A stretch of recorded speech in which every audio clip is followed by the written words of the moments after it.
The story of Peach Collector started in 2015 with being a turtle main and role player. I eventually was put on the APD and then invited to Titans after being kidnapped by system chips. I was later promoted to corporal and quickly demoted after I RDM'd a child. Shortly after, I was banned after I shit-talked the admins, which was deserved. I returned in 2022 and a lot had changed, was basically starting new. Fast forward a few months, a player named Feral began stalking me around the map, and from seeing how he moved and played, I suspected he was cheating. I reported Feral to the admins, and they claimed he wasn't cheating. Feral later claimed that he did a grotty gang, where he got into the Discord and heard our locations. However, it wouldn't have given him precise enough information to explain how he played in-game. Feral was perma-banned for cheating many months later. At this same time, a friend had lost all of their house inventories to house taxes, and he was going to quit. At this point, it was apparent that admins did not care about cheating on the server as long as you weren't blowing it up. I proposed that if he paid me to buy cheats, we could earn back his inventory, and then some. He agreed, and I started cheating with ESP only. After I began cheating, it opened my eyes that there were far more cheaters than I originally suspected.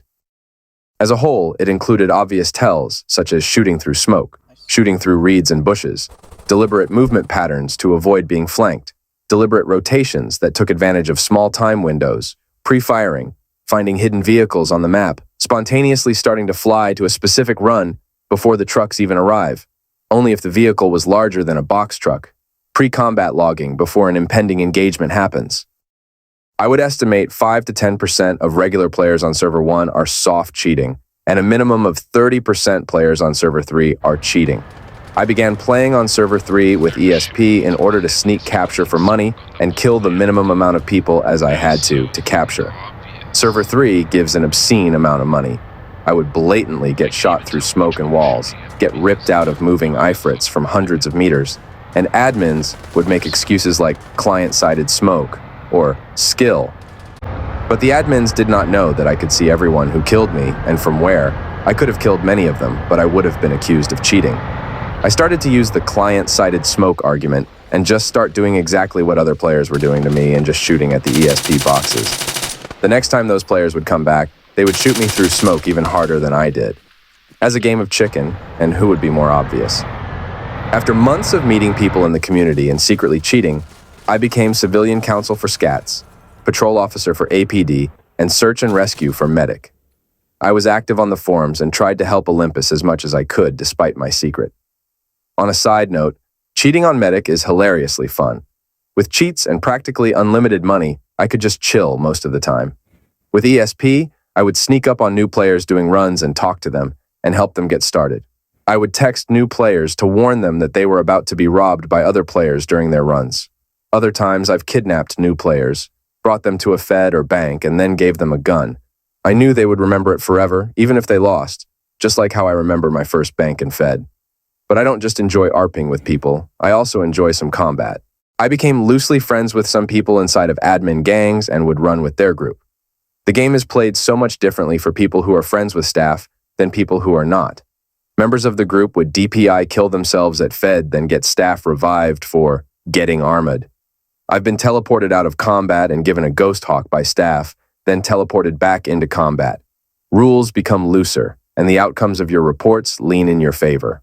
On Server 1, I had reached a point where I was good enough and financially set enough to do endgame activities such as Feds.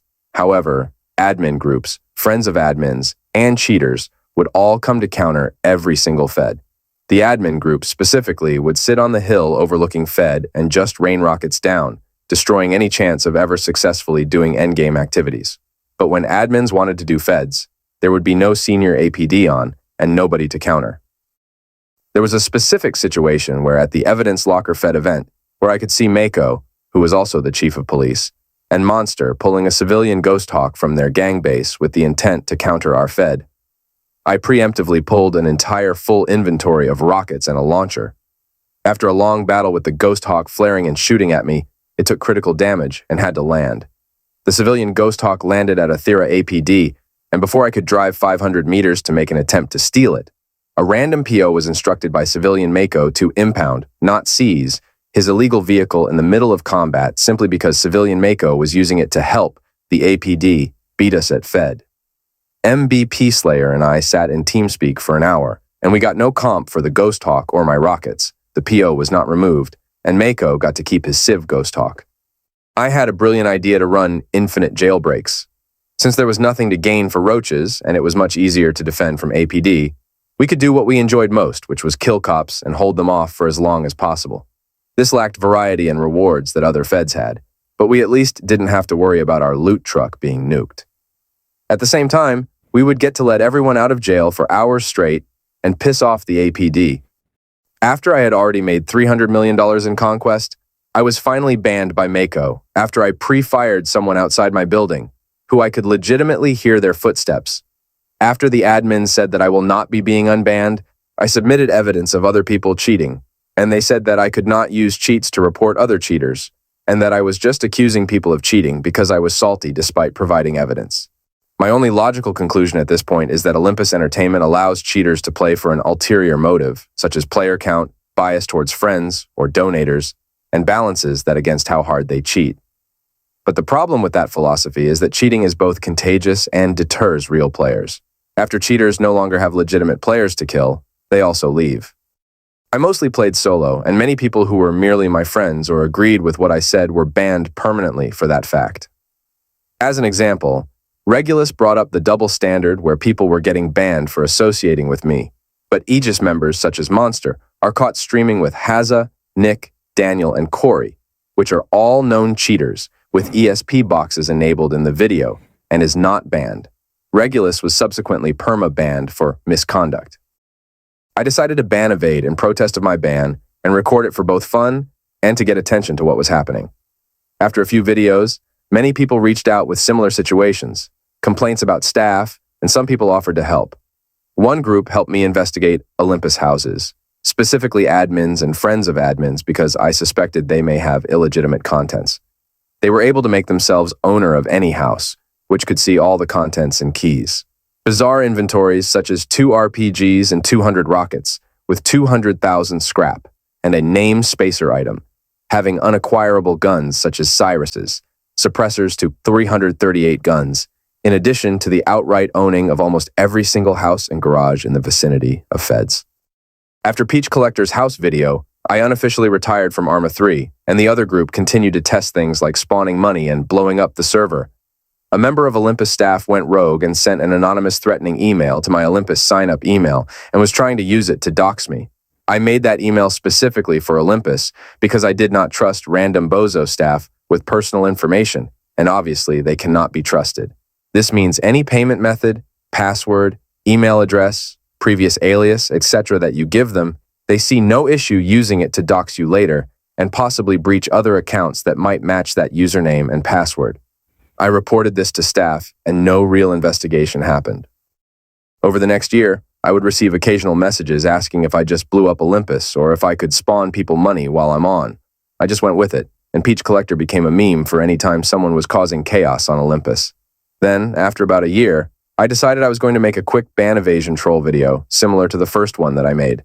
That was cut short when Olympus put up a whitelist only, and Frawley, the lead anti-cheat developer, in his infinite wisdom claimed that he had proof that I'd been blowing up Olympus for months. He claimed that signatures in the cheats and players had my name, and so it must have been me. Frawley convinced the owner, Ryan, that the only way to get rid of the 9,000 IQ god hacker Peach Collector was to sue for monetary damages to the business in order to set an example. They later admit that Arma 3 is dying in general, and that the Asylum update was a huge blow. Instead of reflecting on what they could be doing differently and the horrendous management, they want to blame me for their server losing money. I responded that I do not care about the suing because I can just show my work timesheet as my alibi, but I would still be willing to help. However, Frawley seems clueless about anti-cheat and takes a response approach instead of a proactive approach. Ryan does not want to address the management problem, nor does he want to address soft cheating or any other problems within Olympus. His only interest is in real-life money. Olympus recently did a quiet unban wave of previous cheaters in order to supplement their player population. It is highly ironic that, while complaining about me allegedly cheating and killing their player count, they are quietly unbanning previous cheaters. The total amount of people unbanned is unknown, and this type of approach and culture might be beneficial in the short term, but it is detrimental in the long term. The owner puts the cart before the horse and is focused on money before the game. The staff is more concerned about playing the game than managing it. And the anti-cheat guru, Frawley, is too lazy to proactively patch exploits before they happen. His anti-cheat literally reads, if hours less than 5 and wearing suicide vest equals FAQ ban.